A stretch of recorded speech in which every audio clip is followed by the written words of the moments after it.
I see a lot of owners come to me frustrated a little bit with high energy puppies.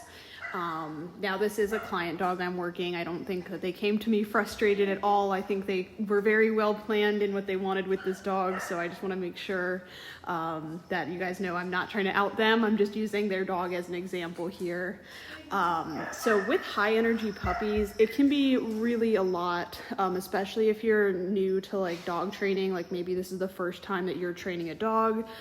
Maybe this is your first dog, so it can be a little bit frustrating. And I just want to kind of talk about like what I do in my mind to help make this a positive experience for me and also the puppy as well. So for one, both of the dogs in this video are pretty high drive dogs. So if you've got a more timid, skittish puppy, this might not be the video for you. It might still have some helpful stuff in here, but both of the dogs that I show in this video, they want to work. Their happiness, like you can see Raven's tail wagging here, like she is down to work. But with high energy puppies, a lot of times, like you can see in the beginning of this video, she's jumping, she's everywhere, she's looking for food, she's a very floppy German Shepherd puppy, and it can just be a lot. So when I go into my sessions with my puppies, one, my expectations are on the floor. It's like expecting your kindergartner to go write you an essay about a book that they can't even read yet. So I try to make stuff very easy, and if the dog exceeds my expectations, fantastic. If it wasn't our best session, that's fine too.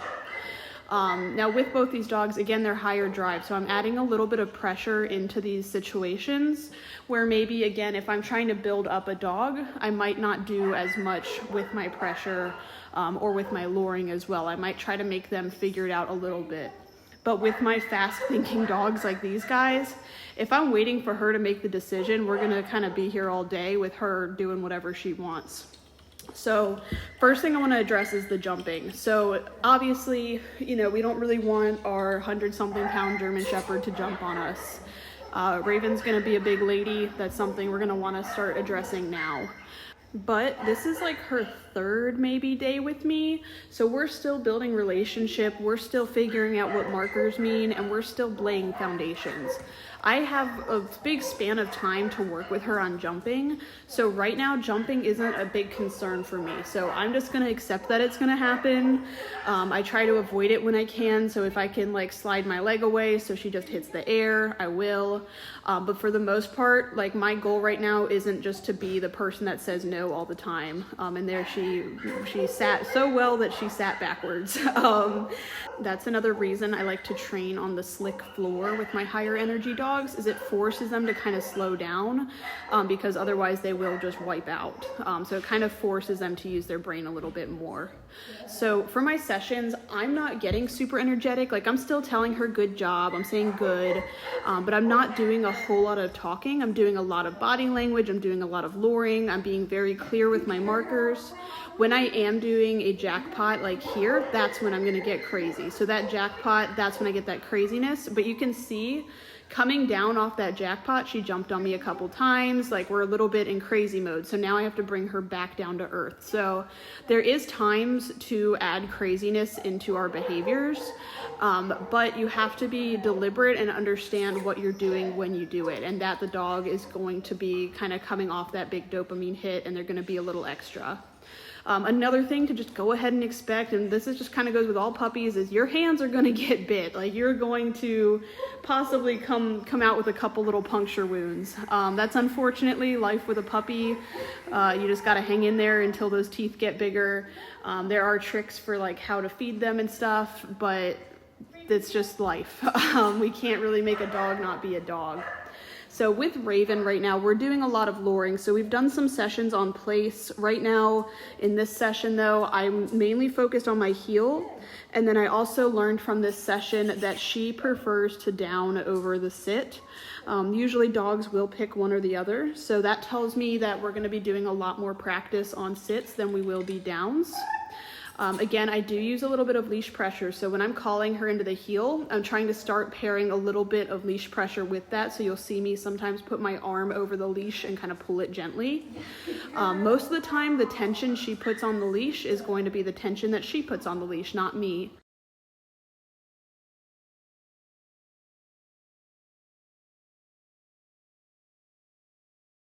They are little babies, so we're not trying to put a whole lot of pressure. We're not doing crazy corrections or anything. This is kind of just looking like play for her. So I'm really holding her hand, you know, she's following the food for the heel. You'll see me like in this sit, I'm moving my hand away, I'm saying sit, and I'm rewarding her and coming back to her face. So there she got up and tried to go after food. I don't want her to think she can excuse herself just because food fell on the floor, and you'll see me do this with the next puppy too. So I will kind of hold them back with the leash and then just get their brain back. So it's none of it's a very big deal. I'm not getting emotional about anything. I'm helping her out the best I can. So we're doing a lot of luring for heel and down and sit pretty much with her. So this is my new puppy. This is Pig Fairy. You'll hear me call her Pig Pig. She is a Malinois puppy. Now her goals in life are a little bit different than Raven. So Raven's wanting more like advanced obedience, a lot of kind of more pet stuff, but just really nice pet obedience and stuff. Now Pig Fairy, I purchased her with doing the sport of PSA in mind. However, I must admit I'm already deeply in love with this dog, so whether or not she does well in PSA, I would like her to do well in PSA, but she's with me either way.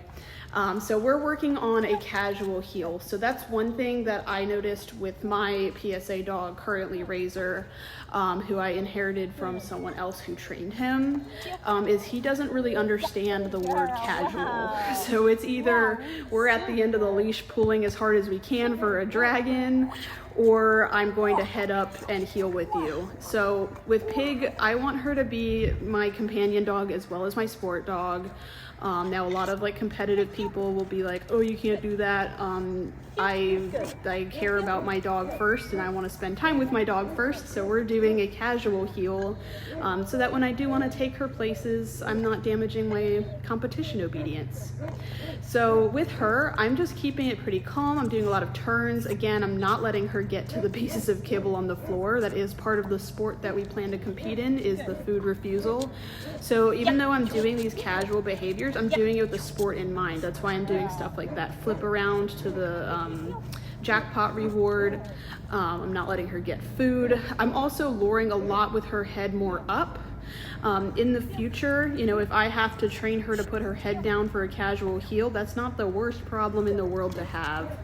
So when I'm training with my energetic puppies, I'm not just thinking about like, oh my gosh, you know, this is the stuff that I don't want you to do. I'm thinking about the stuff that I want you to do in the future. What's going to help us to achieve our goals and make you have like the better life experiences. So that's why, like with Pig, I do everything very deliberately, with both my sport and also our casual life in mind. Okay, so after yapping about my dogs and what's going on with them personally right now, Raven has returned here. It's still the same board and train, it's just for maybe a week or two after that initial clip. Now I do try to minimally edit these videos, but I used this thing called a Pivo to record this, which I use every couple months when I forget about how horrible it is to use. And then every video that I use it in, I complain about how horrible it is. So if you notice jump cuts, it's because my Pivo decided that something looked like a dog and it wasn't a dog. Anyway, I wanted to use this clip here. This is a very recent clip from either today or yesterday, I don't remember. All the days are the same when you own 7 dogs. But I wanted to show how like we use that patience and stuff with the puppies to create these behaviors that are really nice behaviors, but how I'm ignoring some of the behaviors that eventually obviously we're not going to want. So you'll notice the beginning of this clip, or like right here, she's very jumpy at my leg. It's not, you know, the worst thing in the world. Obviously it's not something we want, but I am happy that she's excited to be here. So what I do is I literally will wait her out until she is giving me a nice calm heel. If it's really good looking, I'll do what I did there and do like a jackpot reward, where I mark yes and she's in a free and can kind of go a little bit bonkers bananas, because she is a puppy. She deserves to go bonkers bananas here and there. But we do have to tell her when it is and isn't appropriate. So right now with her, because she's such a biddable dog, which just means she's very trainable. I'm kind of trying to really just focus on what she's struggling with, because I know everything else is going to come super fast since we've already introduced it in week 1. So for her, what she's struggling with, 1, the calmness in that heel, like I mentioned. 2, she likes to kind of try to cut you off in the heel. So she walks on my left side, which is the typical fashion for that behavior. And she likes to kind of crowd forward, like you can see here. So we're working a lot on left-hand turns. You'll notice sometimes I'll lure her, like kind of move her hind legs a little bit to get her kind of unstuck, I guess. She feels very stiff sometimes, not in like a, old dog stiff kind of way. She's obviously young and very healthy, but stiff as in like she just doesn't have the body awareness yet, which is totally fine.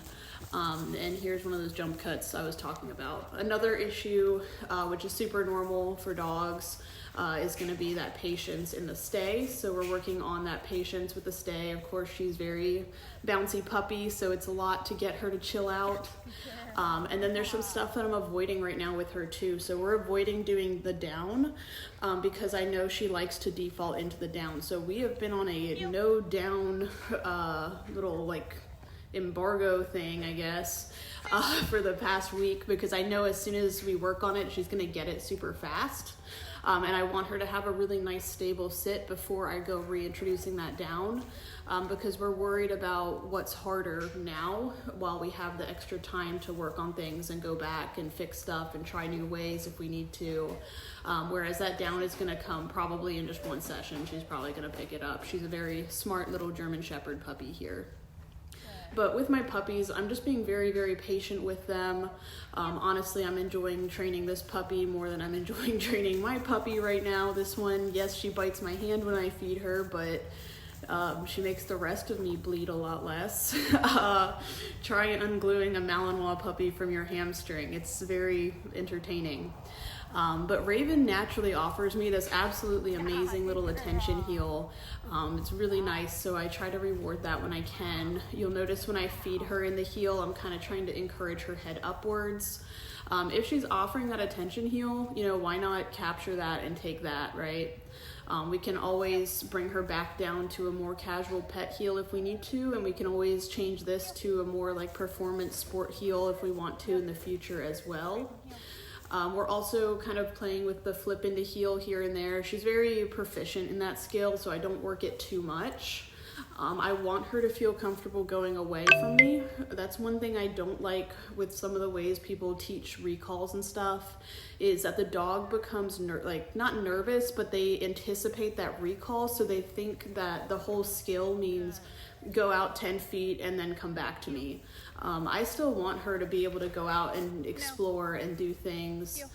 Here she hops onto the wrong side, which tells me she's starting to get tired of this session. When she starts doing stuff like that, that tells me we should end it soon. But I'm just patient again with her and could put her back on the correct side. But anyway, with the recall, I want her to feel comfortable going out away from the handler with that reliable recall in mind too. So it's kind of a, little bit of a give-take relationship. I don't want to do too many recalls where she's constantly like, okay, my job is coming back to you, but I don't want to do not enough that it's not a reliable behavior. And with her, because she's a growing puppy, I'm just like pumping her full of food all the time. We finished with a jackpot of her getting to finish what was left in the treat pouch.